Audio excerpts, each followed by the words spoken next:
ছোৱালীজনী যাতে মোৰ ন্যায় পায় মুখ্যমন্ত্ৰীলৈ মই এটা অনুৰোধ জনাইছোঁ ছাৰ আপুনি মোৰ ছোৱালীজনী হৈ ন্যায় দিয়ক ছাৰ। বিপ্লৱী দাসৰ দেউতাকে বহুত দুখেৰে কান্দি কান্দি জগত সিঙৰ বিষয়ে ক'লে। আপোনালোকে দেউতাকে কোৱা কথাখিনি শুনিলে বহুত দুখ লাগিব। কেনেকৈ জগত সিঙক চিনি পাইছিল A to Z। বিপ্লৱী দাসৰ দেউতাকে কথাখিনি বহুত দুখেৰে কৈছে। আপোনালোকে দেউতাকৰ কথাখিনি শুনক।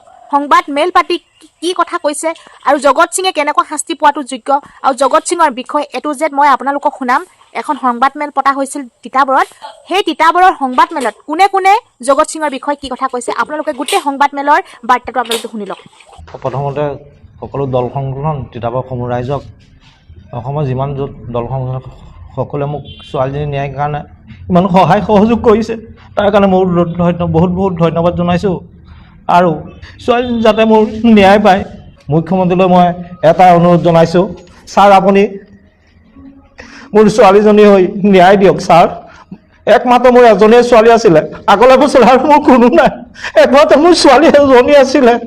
আপুনি ছাৰ দেখিছোঁ আপুনি এইবোৰ কামত বহুত খৰতকীয়াকৈ আপুনি দোষীক শাস্তি দিয়ে, সেইকাৰণে মই আপোনাক অনুৰোধ জনাইছোঁ ছাৰ আপুনি মোৰ ছোৱালীজনীৰ কাৰণে আপুনি মোক সেই দোষীজনক কঠোৰ শাস্তি দিয়ে যেন আমি তেতিয়াহে শান্তি পাম অলপ ছোৱালীজনীৰ কাৰণে। জগত সিং নামৰ এজন বৰ্বৰ নৃশংস ঘাতকৰ হাতত প্ৰাণ হেৰুওৱা নন্দনাথ শইকীয়া মহাবিদ্যালয়ৰ মেধাৱী ছাত্ৰী বিপ্লৱী দাসৰ দেউতাকে আজি এই সংবাদমেল সম্বোধন কৰিছে।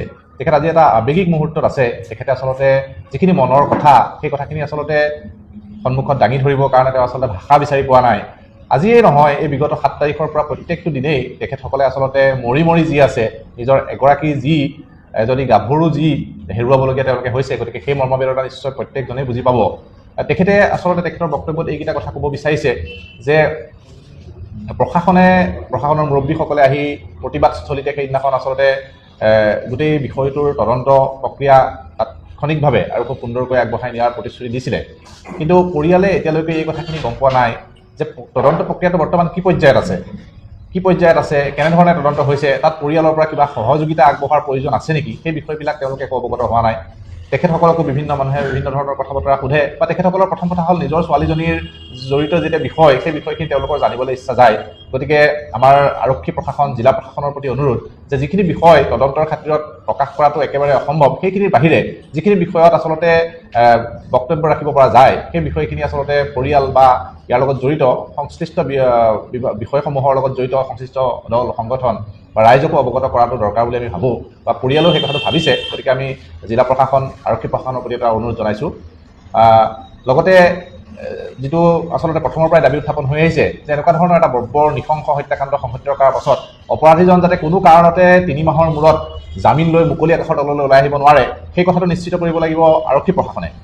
গতিকে সেই গোটেই প্ৰক্ৰিয়াটো আচলতে এখন ফাষ্ট ট্ৰেক আদালতৰ জৰিয়তে কৰি দোষীক যাতে অতি কম সময়ৰ ভিতৰতে কঠোৰৰ পৰা কঠোৰতম শাস্তি ফাঁচী কাঠত ওলমাব পৰা যায় সেই ব্যৱস্থাটো কৰিব লাগিব। ককাকৰ সমতুল্য এজনে এনেকুৱা ধৰণৰ খেলা কৰিলে, গতিকে মই প্ৰথমতে তেওঁক এই সংসাৰত তেওঁক মই কিন্তু ফাঁচীৰ কথাটোহে মই প্ৰথমতে আনিম। কিন্তু যদি ফাঁচী নিদিয়ে কিন্তু সেইটো খুব ডাঙৰ কথা হ'ব। সেইটো কথাত কিন্তু আমাৰ কি কয়, যদিহে ফাঁচী কাঠত ওলমায় তেতিয়া আমাৰ উঠি অহা চামৰ কাৰণে এটা আদৰ্শৰ হেৰি হ'ব।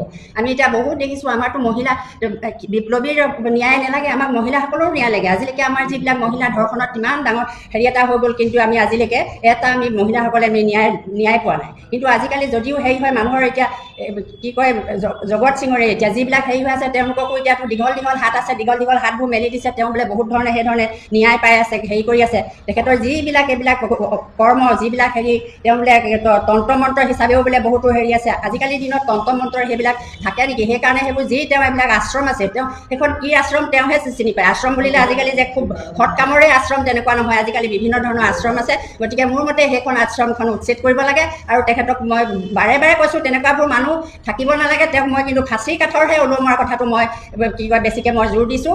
হত্যাকাৰী জগত সিঙে স্বীকাৰ কৰিছে যে তেওঁৱে হত্যাকাণ্ড সংঘটিত হৈছে। গতিকে এই নৃশংস হত্যাৰ শাস্তি একমাত্ৰ ফাঁচী। গতিকে আমি পুলিচক আহ্বান জনাইছিলোঁ, দাবী জনাইছিলোঁ যে এই তিতাবৰৰ মহকুমা আৰক্ষীৰ ওপৰত যিহেতু অভিযোগ আহিছে, তিতাবৰৰ আৰক্ষী থানাৰ ভাৰপ্ৰাপ্ত আৰক্ষী বিষয়াগৰাকীয়ে জগত সিঙক ৰক্ষণাবেক্ষণ দিয়া বুলি অভিযোগ আহিছিল। গতিকে তিতাবৰ মহকুমা আৰক্ষী আৰু এডমিনিষ্ট্ৰেশ্যনক গোটেই তদন্ত প্ৰক্ৰিয়াৰ পৰা আঁতৰত ৰাখিব লাগে। আৰু সেই কথাটো আমাক সেইদিনাখন আয়ুক্ত আৰু জ্যেষ্ঠ আৰক্ষী অধীক্ষকে আমাক দিছিল আৰু আমি ভাবিছোঁ সেইমতেই চাগে তেওঁলোকক আঁতৰত ৰখা হৈছে তিতাবৰ মহকুমা পুলিচ আৰু মহকুমা প্ৰশাসনক। দ্বিতীয়তে আমি কৈছিলোঁ যে এই ফাঁচীৰ কাৰণে যিখন চাৰ্জশ্বিট দিব লাগে, চাৰ্জশ্বিটখন যাতে কোনো কাৰণত ঢিলা নহয়, এখন কটকটীয়া চাৰ্জশ্বিট, সাক্ষী আৰু প্ৰমাণ সকলো যাতে তন্নকৈ গ্ৰহণ কৰি তাত উল্লেখ কৰি দিয়া হয়, যাতে জগত সিঙৰ শাস্তিটো ফাঁচী হওক আৰু খৰতকীয়া হওক, আৰু এই ফাঁচীৰ পৰা এটা দৃষ্টান্ত হওক, উদাহৰণ হওক, পৃথিৱীত যাতে আৰু কোনেও এনেকৈ আশ্ৰম খুলি এনেকৈ ছাত্ৰী বা মহিলাক ধৰ্ষণ কৰি হত্যা কৰিবলৈ যাতে কোনেও চিন্তাও কৰিব নোৱাৰে, সেই দাবীটো আমি জনাইছিলোঁ। দ্বিতীয় কথাটো আছিলে যে আশ্ৰম খুলি যি যৌন অভিসাৰ চলাই আহিছিল জগত সিঙে, সেই আশ্ৰমখন সম্পূৰ্ণৰূপে উচ্ছেদ কৰিব লাগে। আমি কৈছিলোঁ মুখ্যমন্ত্ৰী ডাঙৰীয়াই যি ধৰণে আন ঠাইত বিভিন্ন ধৰ্মীয় অনুষ্ঠান উচ্ছেদ কৰে বা বিভিন্ন ধৰণৰ অবৈধ ঘৰ দুৱাৰ ভাঙি উচ্ছেদ কৰে, সেই ধৰণেৰে এই উচ্ছেদখনকো সেই তালিকাত অন্তৰ্ভুক্ত কৰিব লাগে আৰু সেই উচ্ছেদখন ভাঙি দিব লাগে। বৈধ কথা নাই, যিহেতু অবৈধ কাম হৈছে সেই আশ্ৰমখন ভাঙিবই লাগিব, আমি সেই দাবী দিছিলোঁ। তৃতীয়তে আমি এটা কথা কৈছিলোঁ যে এই যিগৰাকী আৰক্ষী বিষয়া তেওঁক ৰিজাৰ্ভ ক্ল'জ কৰিলে নহ'ব, তেওঁক চিৰদিনৰ কাৰণে চাকৰি কৰিব নোৱাৰা ব্যৱস্থাটো কৰিব লাগিব। কাক? OC লক্ষ্মণ কুমাৰ দাসক। এই তিনিওটা তেওঁলোকে পৰ্যায়ক্ৰমে কৰিম বুলি আমাক SSP senior superintendent of police আৰু DC জিলা আয়ুক্তগৰাকীয়ে আমাক কথা দিছিলে। এতিয়া আমি আশা কৰি আছোঁ যে তেখেতলোকে হয়তো গোটেই কথাখিনি সঠিকভাৱে আগবঢ়াই নিছে। আমি শুনিবলৈও পাইছোঁ যে দণ্ডাধীশে আহি জগত সিঙৰ সম্পত্তি জোখমাখ কৰিছে, পৰীক্ষা নিৰীক্ষা কৰিছে, এইখিনি আমি শুনি আছোঁ। কিন্তু আপোনালোক সকলোৱে জানে যে সমগ্ৰ পৰিয়াল, অসমবাসী, ৰাইজ, আমি ২৭টাকৈ দল সংগঠন উদ্বিগ্ন হৈ আছোঁ যে তদন্ত প্ৰক্ৰিয়া সঠিক দিশত গৈছে নে নাই। কিন্তু আমি ভাবিছিলোঁ যে জিলা প্ৰশাসনৰ এটা মৌলিক দায়িত্ব, তেওঁলোকে পৰিয়ালৰ লগতে কথাখিনি জনাব লাগে আৰু দল সংগঠনক এই কথাখিনি জনাব লাগে যে সঠিক প্ৰক্ৰিয়া পৰ্যায়তে তদন্ত হৈছে, আমি যাতে সকলো আশ্বস্ত হ'ব পাৰোঁ, এই কথাখিনি জনাব লাগে। আজি পিতৃয়ে, বিপ্লৱী দাসৰ পিতৃয়ে মাননীয় মুখ্যমন্ত্ৰী ডাঙৰীয়াক অনুৰোধ জনাইছে। আমিও আটাইকেইটা দল সংগঠনে মুখ্যমন্ত্ৰী ডাঙৰীয়াক অনুৰোধ জনাম, দাবী জনাম যে আপুনি এই কথাটো পোনপটীয়া হস্তক্ষেপ কৰিব লাগে। আমিতো বিচাৰিছিলোঁ যে আপুনি যি ধৰণেৰে পুলিচক কয় যে কিছুমান অপৰাধী আছে এনেকুৱা নৃশংস অপৰাধ কৰে, তেওঁলোকক চুমা খাব নোৱাৰি, গতিকে পুলিচে নিজৰ ধৰণে এটা এক্সট্ৰা জুডিচিয়েল কিলিং কৰে, সেইটোকো আপুনি কয় যে এনেকুৱা অপৰাধীক আচলতে চুমা খাব নোৱাৰি, এই শাস্তিয়ে যোগ্য। আমি সেই শাস্তিও বিচাৰিছিলোঁ যদি সম্ভৱ হয়, কাৰণ জগত সিঙে যিটো ঘটনা ঘটাইছে, এই ঘটনাটো কোনো কাৰণত, কোনো পৰিস্থিতিত, কোনো কাৰণতে, কোনো ফালৰ পৰা 1 ছেকেণ্ডৰ কাৰণে মানি ল'ব পৰা ঘটনা নহয়। এইটো এটা উত্তৰ ভাৰতীয় সংস্কৃতি অসমলৈ নমাই আনিছে। আমি পুনৰবাৰ কৈছোঁ, এই ঘটনাক যদি পুলিয়ে পোখালিয়ে উঘালিব পৰা নাযায়, অসমৰ চুকে কোনে এই ঘটনা বিয়পি পৰিব। এনে হয়তো বহু পাখণ্ডই এনেকুৱা ধৰ্মীয় আশ্ৰম খুলি বহু নাৰীক নিৰ্যাতন চলাই আছে, যিটো আমি হাৰিয়ানাত দেখিছিলোঁ যে গুৰপ্ৰীত ৰাম ৰহিম নামৰ এজন ভণ্ড বাবাই তেওঁ আশ্ৰমলৈ মহিলাসকলক মাতি আনি ধৰ্ষণ কৰি হত্যা কৰিছে। 2-3 বছৰৰ পিছত নৰকংকাল উদ্ধাৰ হৈছে। সেই একেই ডিজাইনত লেট্ৰিনৰ গাঁতত পুতি থৈছিল বিপ্লৱী দাসক এই জগত সিঙে। এগৰাকী অনাঅসমীয়া ব্যক্তিয়ে UP, বিহাৰ, হাৰিয়ানাৰ ডিজাইনত এগৰাকী অসমীয়া যুৱতীক হত্যা কৰি লেট্ৰিনৰ গাঁতত পুতি থৈছে। সেই গাঁতটোত কেইবাজোৰো চেণ্ডেল থকাৰ কথা ইতিমধ্যে চৰ্চা হৈছে। সেই গাঁতটোৰ পৰা ডাঙৰ এডাল পাইপ নদীলৈকে যায় বুলি কোৱা হৈছে। আৰু এনেকুৱা ধৰণৰ বহু ঘটনা আগতে সংঘটিত কৰা বুলি আমাৰ অঞ্চলত বহু প্ৰমাণ আছে। তাৰ পিছত আমি জিলা প্ৰশাসনৰ পৰা, গৃহ বিভাগৰ পৰা যি ধৰণৰ কটকটীয়া তদন্ত আমি আশা কৰি আছোঁ, সেই তদন্ত যদিও হৈছে আমি জনা নাই। কথাটো খুব ক্লিয়াৰ, কি ধৰণে তদন্ত হৈছে, কি বস্তু চিজ কৰিছে, কি ধৰণে আগবঢ়াই নিছে, এই কথাখিনি পৰিয়ালে জনাটো মৌলিক অধিকাৰ। পৰিয়ালক কিয় জনোৱা হোৱা নাই? আমি পুনৰবাৰ কৈছোঁ যে দুয়োগৰাকী young and energetic officer DC আৰু ছিনিয়ৰ ছুপাৰিণ্টেণ্ডেণ্ট অফ পুলিচ, তেওঁলোকে ৰাইজৰ সন্মুখত কথা দি থৈ গৈছিল। সমগ্ৰ অসমৰ মানুহে দেখি আছিল, সংবাদ মাধ্যমে লাইভ টেলিকাষ্ট কৰিছিল, সমগ্ৰ ৰাইজে দেখি আছিল। গতিকে তাৰ পিছত হয়তো তেওঁলোকে কৰি আছে, কিন্তু আমি আশ্বস্ত হ'ব পৰা নাই। সেইকাৰণে আমি পুনৰবাৰ জনাইছোঁ, জিলা প্ৰশাসনে অনুগ্ৰহ কৰি হয় তেওঁলোকে ৰাইজক আৰু পৰিয়ালক আমন্ত্ৰণ জনাওক, নতুবা তেওঁলোকে পৰিয়ালৰ ওচৰলৈ আহক আৰু কি ধৰণে তদন্ত হৈছে আৰু কিবা যদি ৰাইজৰ পৰা সহযোগ লাগে সেই কথাটো তেওঁলোকে জনাব লাগে। আপোনালোকে চাব, অসম ৰাজ্যিক মহিলা আয়োগ, সেই আয়োগৰ নতুনকৈ দায়িত্ব পোৱা যিগৰাকী অধ্যক্ষা আঙুৰলতা ডাঙৰীয়ানী, প্ৰাক্তন বিধায়িকা, তেখেতে আজি 2টা দিন পূৰ্বে গোলাঘাটত সজাগতা সভা পাতিছিল। নিশা আছিল, তাৰ পিছদিনাখন যোৰহাটতো আহি তেওঁ সজাগতা সভা পাতিছে, বাইক ৰেলী কৰিছে। আৰু ৰেলী কৰি আমি দেখিছোঁ যে তেওঁ কিছুমান কথাও কৈ আছে, যে যিবিলাক কথা আমি দেখিছোঁ, যে এটা মই তেখেতৰ ফেচবুকত এটা পোষ্ট পাইছিলোঁ, আপোনালোকে চাব, যে ঘৰৰ ভিতৰত হওক অথবা বাহিৰত হওক, যিকোনো সময়ত, যিকোনো পৰিস্থিতিত, যিকোনো হিংসাৰ দ্বাৰা পীড়িত মহিলাৰ বাবে আশ্ৰয়, আইনী সহযোগিতা আৰু প্ৰাথমিক চিকিৎসাৰ বাবে সখী নিবাসে ৰাজ্যখনৰ প্ৰতিখন জিলাত নিৰন্তৰে সেৱা আগবঢ়াই আহিছে। সেই বিষয়াববীয়াসকলৰ লগত তেওঁ বহিছে, তেওঁলোকক সকলো ধৰণৰ সহযোগিতা আগবঢ়াব বুলি কোৱা হৈছে। আঙুৰলতা ডেকা ডাঙৰীয়ানী এটা অভিযান লৈছে। সেই অভিযানটোৰ নাম আমি দেখিছোঁ মহিলাৰ অধিকাৰ সুৰক্ষা আৰু সমতাৰ বাবে অসম ৰাজ্যিক মহিলা আয়োগৰ বিশ্বাস যাত্ৰা।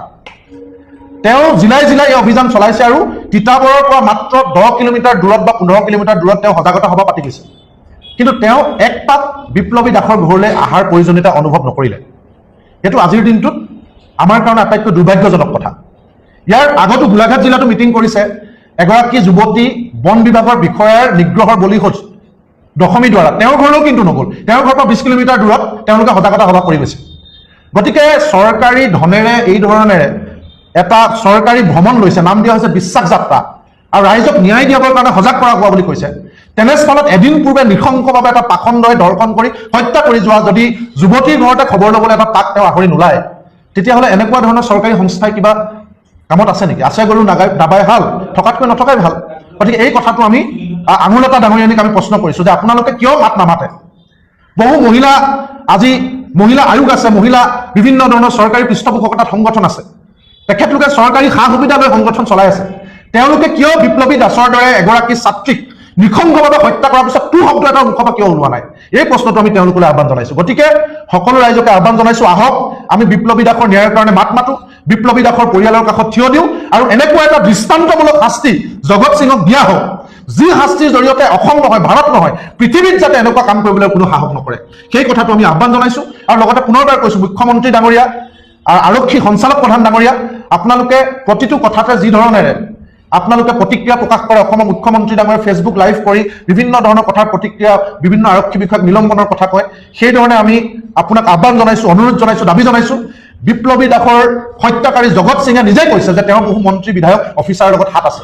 সেই ডাঙৰ ডাঙৰ মানুহবিলাকৰ হাতৰ কাৰণে তেওঁ যাতে তদন্ত প্ৰক্ৰিয়াটো ঢিলা হৈ নাযায়, তেওঁৰ সম্পত্তি বাজেয়াপ্ত কৰিবৰ কাৰণে দণ্ডাধীশে যি ধৰণেৰে গোটেইখিনি জোখ-মাখ কৰি ফুৰিছে মণ্ডল লৈ, সেই বাজেয়াপ্ত প্ৰক্ৰিয়াটো যাতে ক'ৰবাত ৰৈ নাযায়, সেইকাৰণে আমি মুখ্যমন্ত্ৰীৰ হস্তক্ষেপ বিচাৰিছোঁ, আৰক্ষী সঞ্চালক প্ৰধানৰ হস্তক্ষেপ বিচাৰিছোঁ, আৰু DC আৰু SP মহোদয়ে পৰিয়াল আৰু দল সংগঠনৰ লগত যাতে ট্ৰান্সপাৰেণ্ট হয়, এই কথাটো যাতে খুব বিশ্বাসযোগ্য, আমি যাতে আশ্বস্ত হ'ব পাৰোঁ। কাৰণ উদ্বিগ্ন হৈ আছোঁ। আজি পৰিয়ালে প্ৰশ্ন কৰিছে, পৰিয়ালক ওচৰৰ ৰাইজে প্ৰশ্ন কৰিছে, আমাৰ দল সংগঠনে আমি শান্তিৰে থাকিব পৰা নাই। কাৰণ সেইকাৰণে আমি পুনৰবাৰ আহ্বান জনাইছোঁ, কি তদন্ত হৈছে, কিমান আগবাঢ়িছে, কি কি বস্তু চিজ কৰা হৈছে, কিমান মানুহক গ্ৰেপ্তাৰ কৰা হৈছে, চাৰ্জশ্বিট কি পৰ্যায়লৈ আগবঢ়াই নিয়া হৈছে, গোটেই কথাখিনি পৰিয়াল, স্থানীয় ৰাইজ আৰু দল সংগঠনৰ লগত আপোনালোকে আলোচনা